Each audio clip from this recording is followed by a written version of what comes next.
Hello, this is Straight People, and I'm Ian Arer. How you doing this week? We have our guest here, Joel Ruiz. How are you doing, Joel? I'm great. Yeah? That intro song was awesome. I'm Matt Petchney. He's a wonderful, wonderful human being who makes crazy little songs like that. I have it play all the way through so we can kind of be in the mood of. I feel like it's going to be one of those weird things. You're going to love it at first, and then I'm going to be over then it. You're going to hate it. Yeah. And then it's going to get so deep into the hate that you're going to find just new ways to like love it again. Okay. I hope so. So it's going to be you're going to go on a journey with that song. I kind of want to make a video of it. And it's sort of like just me recreating the Wuthering Heights video by Kate Bush, where she's swinging her hands around. It's like the burn effect, where it's just, you see, yeah, exactly. Just me pointing and going, straight people. Yeah. So how have you been, Joel? I haven't seen you in a hot minute. I'm good. Yeah. I've been working with Zach and Brian, my two co-writers for comedy. We've just been trying to do bigger projects. You guys, of course, Ladies Night, which is still going on. You guys are the creators of Ladies Night. Yeah, so we passed it on. And describe Ladies Night. It's a monthly sketch and stand-up hybrid show. Yeah. Where you can submit sketches for free. There's always a huge audience first Thursday every month. I ran it for 3 years. Yeah. And then now someone else runs it, and it's great. And like I thought I was going to use all the free time. I was like, I'm going to start doing stand up more. Yeah. And getting out there. Haven't seen you. Oh man, it's been great not doing it. Like I was just talking about this the other day. I miss doing stand up. Yeah. And I keep like thinking of bits, and I'm like, oh shit, I'm going to go out this way. I'm going to get like 3 or 4 mics in, polish this up, and then I'll try to get on a showcase. And then I just get high and just like, oh, this is so tight. I can just sit at my house. Because we had the monthly obligation of making 2 to 3 shorts a month for 3 years. Yeah, absolutely. And so like, it's only been like, I guess, what is it? Like 6 months since we let it go. Yeah. And like, I just didn't realize how much of a break from, no, I totally understand. From like doing stuff I wanted. Yeah, absolutely. I feel like I need to start doing more stuff soon before I just forget how to do it. I don't think you ever forget, but I totally know what you mean in the sense of it's like, when you're doing it all the time, you're like, oh yeah, this is amazing. But then when you do have a break, it's like, oh no, it can be difficult to do stand up, and it is a hassle, and it is like you have to kind of will yourself to it. Even the people who are like, no, this is my life. It's like, yeah, you still are choosing it every time you do it though. You're still like, willing it to be that you're going to go and you're going to be out. Yeah. And in my head, I'm still at that state of like, not like the height of like my stand up, like funniness, but like, I'm still at the state where I was like, oh yeah, dude, I just thought of this premise. I go up on stage and riff it out. But then I'm like, oh, I haven't gotten on stage in like 3 months. I can't just fucking go up there and be like, all right, let me just, I forgot how to do this. Like, yeah, I don't know. It is good having a break though. Yeah, absolutely. But not really a break because you're working on other stuff. You're developing things. And that's the weird thing about going from like instant gratification of like a monthly sketch show where like I have something to show every month, or like stand up to where like, like you get the laughs in the room. You don't got to wait for them. And then now I'm just at this fucking state where everything I'm working on is way more theoretical. Yeah. And like people are like, oh, do you have something to show? I'm like, you want to see how many different drafts of a fucking script I have? Like, I don't like this one. I don't even recognize as my own damn work, and I did it. Like, I don't know. So it's a weird transition. Yeah, definitely. And it's hard too because I used to play a lot more video games, and now I'm finding just like that I'm getting older, so they're not making video games for me anymore. Like, I still enjoy playing them, but like. You're too old. You're aging out. I don't give a shit about multiplayer and like loot boxes, and every game has that now. And I keep like trying to, and like I'm trying to get mad, but I'm like, no, I turned 31 on Thursday, and like no one makes things for me anymore. Yeah. Like my things now are just like comfortable shoes and a fucking Tempur-Pedic pillow. Because I went 3 days without my Tempur-Pedic pillow at the beach. Oh no, you don't take your own pillow with you? I forgot it. I forgot it, and I was like, I'll be fine. And then like, ugh. Oh shit! So do you normally bring it though? Yeah, I normally do, and that's what. And now whenever I remember, like when I was like my mid-20s, and I was like, oh, people that are 30 are they're liars. They can't get that bad that quick, and it's overnight. That's crazy. It's overnight. Fucking talking about Tempur-Pedic pillows and getting old. I don't want to do stand up. No one wants to. This is straight people stuff. Yeah, right here. You're getting into it. No one wants to talk to me. No one wants to hear my bits about how like I had to go to my girlfriend's fucking family's beach house and like had a bad night's rest. Oh, because they didn't have any good pillows. They didn't have any good pillows. They had beach pillows. Like I know, and none of them smoke pot, so I kept having to like wait for everyone else to go to bed so I could like walk outside. That's the worst. And I had to like make a cover story up and just be like, oh, I live in a city. I don't ever get to see the stars at night, so I might go out sometimes at night. And they're like, we don't do that enough. Yeah, that's good that you did it. Seize the day, Joel. Yeah, and I was like, yeah, and don't mind the fact that I'm going to smell completely different when I come back in. Yeah, exactly. And everything's going to seem awesomer all of a sudden. That's funny. So you're going for walks on the beach by yourself, smoking weed. With your parents, with your girlfriend's parents. It's amazing. Yeah, and then my girlfriend doesn't smoke pot, and she hasn't really dated a lot of people that like have smoked. Yeah, or especially not as much as I have. But it's funny because she'll ask me questions. I like how you came to this podcast to talk about smoking weed and getting. What are we talking about? I'm a little high right now. I noticed. We just kind of No, I'm letting you. I'll get to what I want to ask. We can talk about. I'm just kind of talk about. I'll get to what I want to talk about. I'm just lulling you into a false sense of security. There we go. I'm also full-time freelance editor too, so like I don't see a lot of people. So, but you just keep talking. You keep talking. It is nice. So she doesn't smoke a lot. Oh no, it's just funny because she asked me the other day. She was just like, "Would you?" And she was like, I could tell she was trying to like not be rude about it. But she's like, "Would you say you're addicted?" I was like, oh yeah, 100%. And I was like, I like smoke pot within like 3 to 4 hours of waking up on average. Well, you got to appreciate that she didn't go through the whole questionnaire. Like, when was the last time you tried to quit? How'd that go? That kind of thing. She just was like, are you addicted? Yeah, she asked me a lot of questions too of things like I don't think about. She's like, how much do you smoke when you smoke? How often do you smoke? What makes you want to smoke? The quiz. And I'm just kind of like, but she did it over like a couple of weeks, and then finally asked like I don't know. I mean, she hasn't like told me I need to stop. She was appreciative that like I didn't like smoke pot during the day around her family because I was like, I'll at least wait till everyone's in bed. I can go. I can go.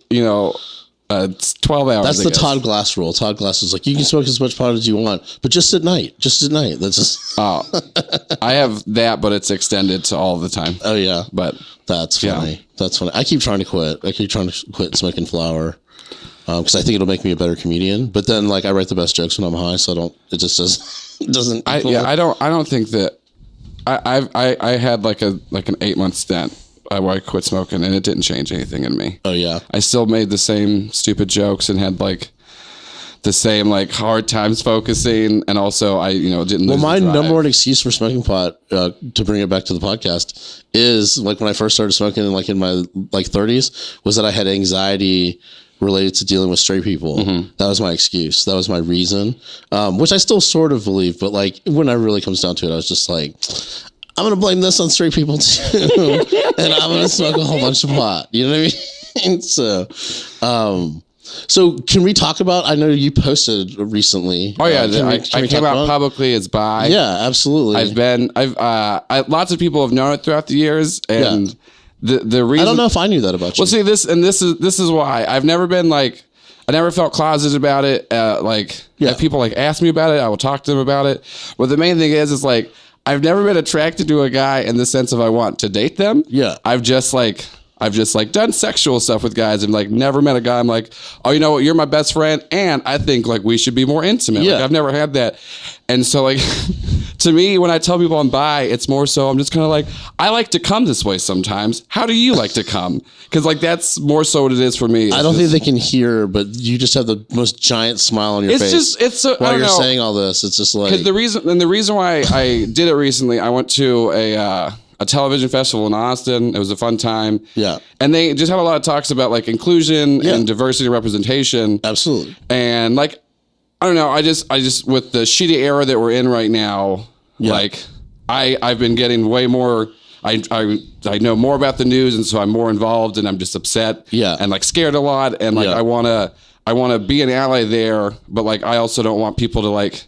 I want people to understand like why I want to do the things I want to do. Yeah. And I felt that like, even though to me it's not a huge deal and I don't feel like persecuted with the lifestyle that I've chosen to live, I think it still helps for just people to know like, exactly, that like there is a wider spectrum of people out there. Yeah, absolutely. So that's why the thing. It's like I was noticing that, there's more. I know more out bi people now than I ever have. Do you know what I'm saying? So I've known bi people over the years, but I've never known so many. So it's like the more bi people that are out, the more it kind of like defies the stereotype. Yeah. Because then you see that they're, you know what I'm saying? It's like just the same thing as the more gay people you know. And so it's like but I feel like the gay community's experience of that has not necessarily been like, oh yeah, this is amazing. It's been more like, you know what I mean? And that's such a weird thing. I read you wrote the small article on it, and there is like a weird spectrum of like, I didn't come out as bi for the longest time, and I wasn't really, and I'm not like, I never got persecuted. It was just like, if I hooked up with a gay guy and he was like, so you're just straight actor? I'm like, no, I'm bi. And he goes like, why are you fucking lying? You're gay. And I'm like, no, I just, exactly. I don't think you can tell me that. Like, I'm not telling you like, well, you go fuck a woman and you tell me if you're bi or not. Exactly. Like, I was like, have you ever fucked a woman? Yeah. Well, then you're bi. You know what I mean? It's the same thing. It's the same concept. And like I said, like, I didn't want to like feel like I was trying to like steal spotlight and be like, look at me, I'm a champion, because sometimes like, I'll like blow a guy or something, and then they're like, "Do you want to get? What about?" I wish you had written it like that. Yeah, that would have been funny. Hey, I blow guys sometimes. Sometimes. Hashtag champion. Hashtag hero. Do you know what I mean? Like, I mean, I think you're a hero for doing that. I think you're a champion for doing that. I certainly. If anyone wants to get blown by a hero, right? Hit me up. Yeah, he is a freelance editor, so he has free time. So I got a lot of free time. I can cut together just whatever video. Yeah. But I don't know. So that's why I did it, and it's funny because like. And what was the reaction? I just got like likes and comments. Like I had a few people that like same like you said. They're like, oh, I didn't know that. About you. Nothing bad. I also kind of did it like if I like any of my I don't have like. Who'd you hide it from? I didn't hide it from fucking anybody. Oh shit! But like, I didn't hide it from anybody. But like, I have a lot of Republican family members. I don't know how many of them are like never Trumpers or Trumpers. Okay. And like, I just want to like be prepped and ready for like, if they start firing off shit, to be like, cool, personal experience, dread to you. So like, like if like the Supreme Court like goes in the bad way, and like Doma gets threatened or stuff like that, and I start to hear like an aunt, uncle, or anybody like saying shit, and it's kind of like, well, like I am bisexual, and like I have plenty of friends, because like it's just easier to like get people to see your side if you're like, hey, like we've been connected this way forever.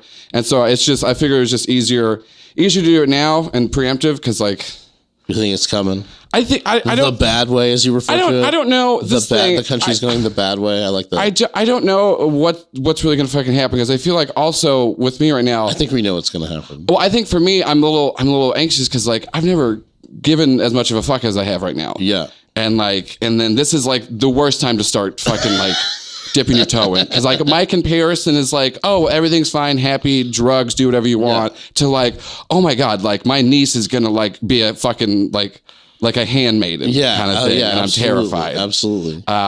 If they don't irradiate the whole planet just on a whim, you know? I don't know. And so just like I said, like with just like coming out publicly with it, it's just I'm very loud already. Yeah. And I don't have a lot of shame, and so I figured that's a good tool to be able to have. I agree with that. Because we need to be able to have people that just scream shit. Yeah, absolutely. And so that's what I'll do. I'll be one of the screamers. Yeah. I'll just You're belt flaming things. Bisexual. Yes. Nice. That's amazing. It was, I don't know, like I said, it wasn't I think more so it's just a lot of my bisexual friends like thanked me, because in the status I just like put like, you know, shout out to all my other bi friends having to explain like being in straight relationships. Absolutely. And stuff like that, because that is a huge thing. Yeah, for sure. Yeah. Like the just the whatever presentation, that's what we say is reality. You know what I'm saying? So it's like, if you look like you're in a straight relationship, then that's it.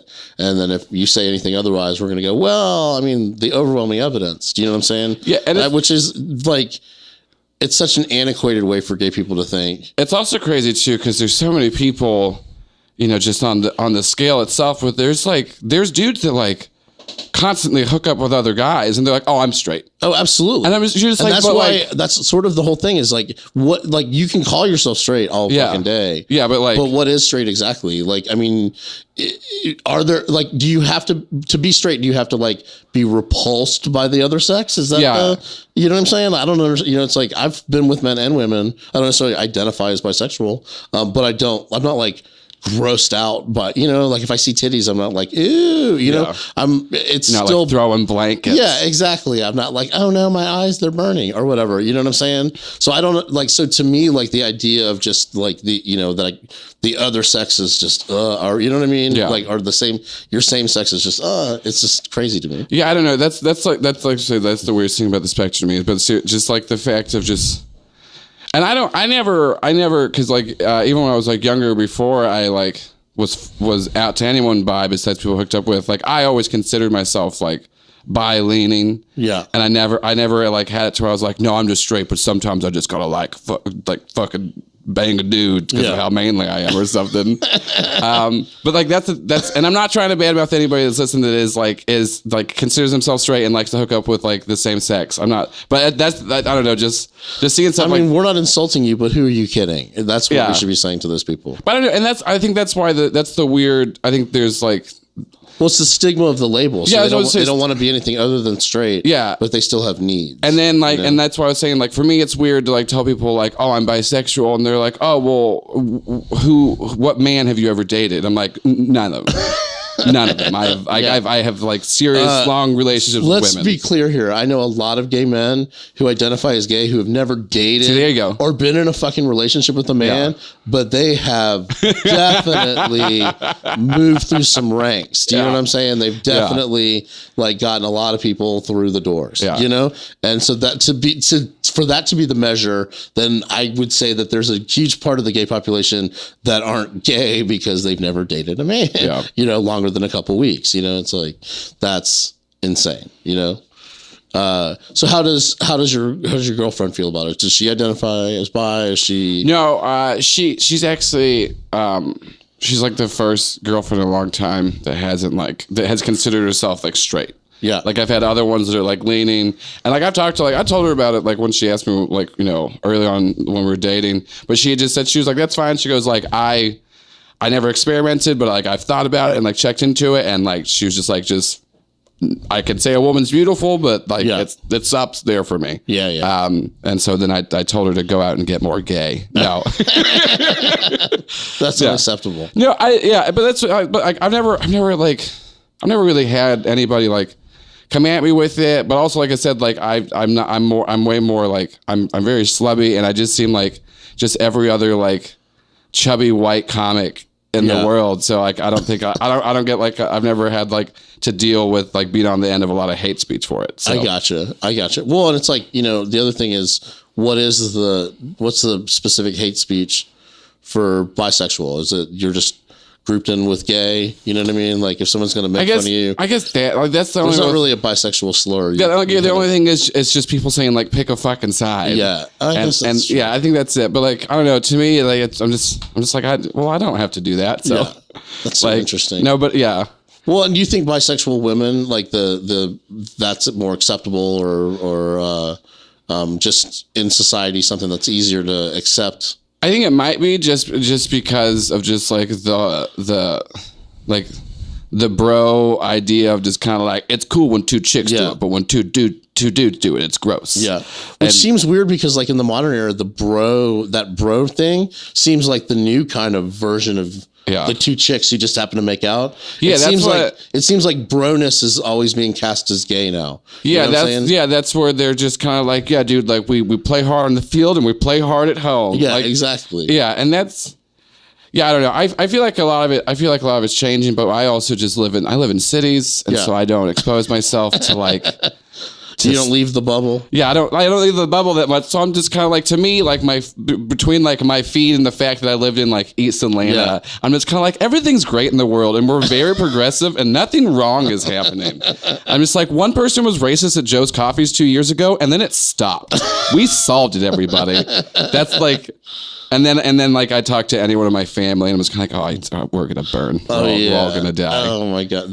We used to call it the Fruit Loop back in the day, the perimeter. Mm-hmm. So anything out of the perimeter, anything out of the Fruit Loop, bad, scary, you're going to worry. Yeah. And then everything in the Fruit Loop, you're fine. It's fine. Everything's fine. I know that's the hard thing. It's so nice to live in like a progressive bubble, but then it's also just, it takes its toll on you where you just feel like, I don't know. That's what I'm saying. Like going back to like, this is the first time I've ever been like, socially or politically involved in any way. Like I voted and stuff like that. But like, yeah, I've gone to like rallies. I went to like the like no family, like March for Our Families, and like I shot like a video for it. And just like I had a bunch of people ask me like, "What are you shooting this for?" I was like, I've just been sad all week, and so I was like, I can do this. Yeah. And that's what I don't know. It's just a weird thing to do right now. Obviously, and I feel like that's kind of what this podcast kind of like.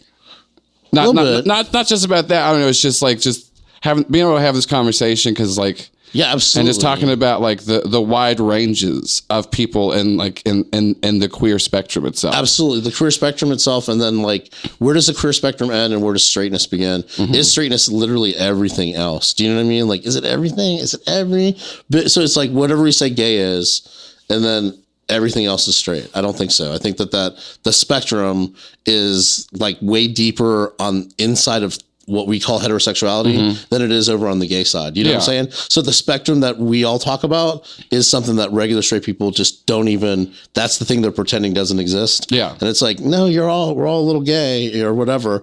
And not necessarily like, oh, you have to come to our side and now you're on our team and you have to vote our way or whatever. I don't give a fuck about that. But that I think that we would all hate each other a little bit less and ourselves a little bit less if there was more room to say that straight doesn't have to be the awful thing that we say it is. You're like, you know what I'm saying? It's like, I think that every straight person I meet, most of them are not bad. You know what I mean? And don't have the hangups. You know what I'm saying? And I think a lot of it, what it is too, that's funny to me is like, I went to a gay marriage rally years ago in Chattanooga. And it was funny because like it was very small. I wasn't planning on going, not because like I didn't want to. I just didn't know about it. Yeah. And my friend Andy called me. He was like, "Hey, what are you doing right now?" And I was like, "Nothing. I'm off." He goes, "Can you come down to the courthouse? We're doing a rally. We're all going to march around the courthouse and then go and ask for same-sex marriage certificates." And I'm literally the only gay guy that showed up. It's all lesbians and me. And so I went and showed up because this was before DOMA passed. Yeah. And I was just like asking we asked for the marriage license. She was like, "I can't do it." And I was like, "Why can't you do it?" She goes, "If I try to put man and man in the sexes, just won't let me do it." And I was like, "This is just a coding era." Yeah. And I was like, "Can you just like call in your IT guy and just clickety clack at that?" And she was like, I don't, please leave, sir. Like, she was like, "Don't make me say I'm a bigot. Don't make me say I hate what you're doing right now. And it's gross to me." Yeah. Like I offended her. Yeah. But like, I don't know. And just like, I think the fact that like, so many people are just trying to say it's like getting mad at like the trans community because they're getting more, and they're just like, "Well, I identify as like a popsicle," and you're just like, "Go fuck yourself." Yeah, it's absolutely. it's like, and then I feel like I get jokingly mad with my graphic design friends when they tell me about like the 17 different versions of like Twitter blue there are. Yeah. I'm like, fuck you, there's one blue. Yeah. But then I do that as a joke, but then there's people in real life that are just kind of like, I don't need to take the time to learn more than gay and straight, all right? Yeah, yeah. It's absolutely. like, you're one of the two things. I don't have the capacity to think of anything else. And more times it's like they didn't even want to know gay existed. Do you know what I'm saying? Like that they're burnt at that there were two options in the first place. Yeah. And now to say that there's like more is just like untenable to them. They can't deal with it. They just get fatigued. Yes. It's like there's too many ways to come out there. Too many choices, too many options. You just missionary it and then you watch the news and go to bed. That's it. That's what the Lord intended. That's certainly my parents' generation, it seems like. You know? Oof, and they've messed things up quite a bit. So do you, okay, here's great. A bisexual sensibility, do you think that comes through in any of the material that you write, the sketches that you write? Do you think that has informed you as an artist in any capacity? I think I've... Are you just sucking dick? What's going on? What the fuck is going on, Joel? As an influencer or just sucking dick? Yeah. I think that I've always, like, I've had more fun being more, like, fluid in the stuff that I do, because I don't really ever try to attack a lot of people. I like to make really silly things. Yeah. And I've definitely had stuff with gay characters and, like, male characters. But I don't really think it's like necessarily influenced it outright. Yeah. I am more interested in like exploring it. Like I'm working on like a personal project of mine of like writing, because like everyone's conceited enough where they're like, I'm good enough to be on a TV show. Yeah. So I'm trying to work on something about like myself and my brother, because I used to do like a fuck ton of drugs and had a heart attack at 22. Yeah. And so I want to like write a show about that, but like I've been thinking more and more about like how to represent myself as bisexual in it. Yeah. And then one thing I just thought of, we were talking about like a stigma. There is a big stigma that like bisexual people are just horny sluts. Yeah, absolutely. And they fuck everything. You have double sexuality. And what's bad for me is you've doubled up. I am in a committed relationship. When I'm in a committed relationship, I'm fine with it. Like but like when I'm single, like I do like to just like enjoy myself. And like, and so that's why I feel bad too. Cause like, I don't want to like misrepresent bi people. And I'm like, listen, not all bi people are like super horny. They're like, you just like fucked me and my boyfriend and we met at a bar. I'm like, listen, I said not all bi people are just super sluts. Okay. Yeah. Like you don't judge all of them based on me. Yeah. Now that was you being nice. Yeah. That was, slutty. I'm just here to make everyone have a good time at the party. I'm sorry that I'm a good host. Yeah, exactly. That's why I think being bi to me is just being a good host. A good host. Yes. Okay. Well, I feel like you're running a bit on me, but that's okay. I think it's all right. No, I like it though. I love the idea of that. But that is definitely a thing. It's like the double, like you like men and women, so you're twice as horny, which is kind of like who would? I don't get that one. This is a weird thing my mom used to say to me, and I don't think like obviously this didn't turn me bi. I just already was, but like I don't know if she kind of saw that like I had that. I never really talked to her about it. And I don't have a good relationship with her now. So, but like she used to tell me all the time, she was just like, she was always very like, sex positive. And, she's like, if you're gay, that's fine. If you're not, she's like, and if you're bi, you always have a dance at the party. Yeah. And like, that's just always stuck with me to where it's just kind of like, I'm striking out tonight with women. What are we doing on the other side? Oh God, backup plan. Yeah. You got a backup plan. Yeah. I've never heard that one before. That's kind of interesting. Yeah. But like I said, I think it's just my already like whorish nature. It's just they worked hand in hand. Sometimes you get dealt a good combo. Yeah, I understand that. Yeah, and you don't have to be whorish. You can just enjoy sex. That's a thing too. You know what I mean? I kind of like the whorish aspect for it to be too. I do like the dirty, like we should be. So that's why. Wow. We're learning a little bit about your fetishes too. That's this awesome. thing, I'm a bit too open with things. It's okay. Yeah. That's you're a perfect podcast guest. I guess. There we go. Yeah. And so if you guys want to follow me on Twitter, I'll start live tweeting all the times I'm jacking off. You can find out like the wide spectrum of it. Oh, okay. Is that how you? No, is that how your bisexuality expresses itself in the porn that you watch? I honestly just goes in waves. I'm just kind of I just like it's just whatever I'm interested in. There's too much porn out there now though.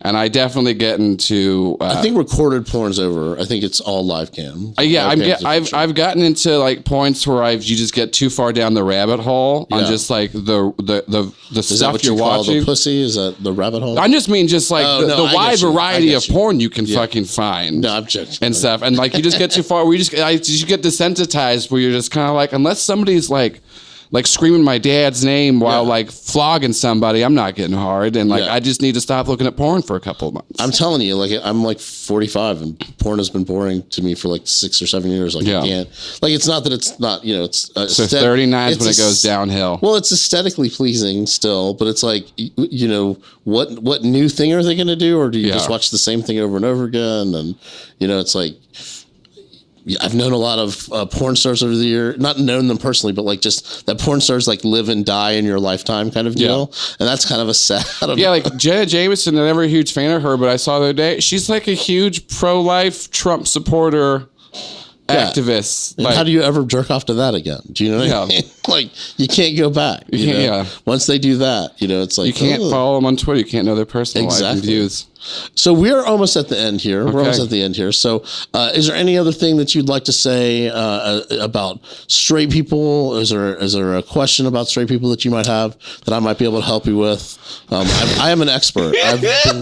I've been studying straight people for quite a while, and I think I've figured them out. What's one of the easiest tells outside of partner for a straight person? That a person is straight? Yeah. Their shirt. The shirt. Always the shirt. Unless like they're like deliberately like wearing a hideous shirt. Like I'm gay, but I'm like hiding out. You know what I'm saying? Or like I'm Jeffrey Dahmer because he always wore really ugly shirts. Okay. Hiding in plain sight. Hiding in plain sight. Exactly. I think that's the number one way.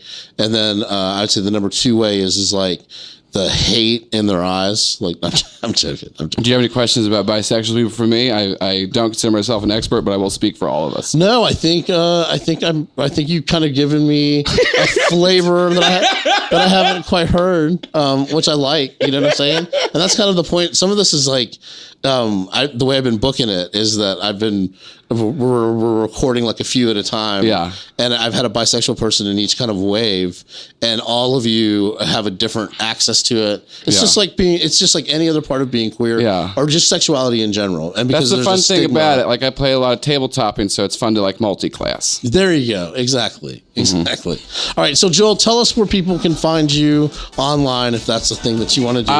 What's your Grindr profile? If you want to see any of the sketches we've made, we have over 100. There's a shit ton. You can go to Why Ladies Night. That's WHYLadiesNight.com. We have them all up there. The monthly show is still running. It's the first Thursday of every month at Village Theater. There's a great group that took it over. Amber North is one of those folks. Yeah, Amber North, Chris Nikitas, and Mike Gorgliano. They're all doing a kick-ass job. And I'm probably going to start doing stand-up here again soon. Well, maybe I'll book you on something. Why don't you hit me up for some dates? I know. I got to do some like mics. No other comics allowed to do that on the show, but just Precious Joel. Everybody go fuck yourself. Exactly. Hey, my name's Ian Aber. That's been Joel Ruiz, and this has been Straight People.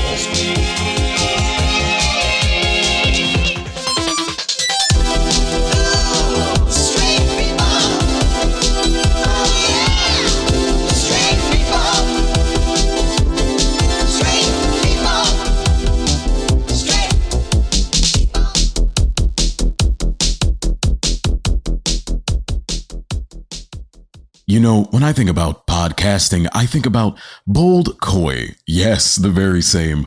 I'm sure you've heard of them. Thank you for listening.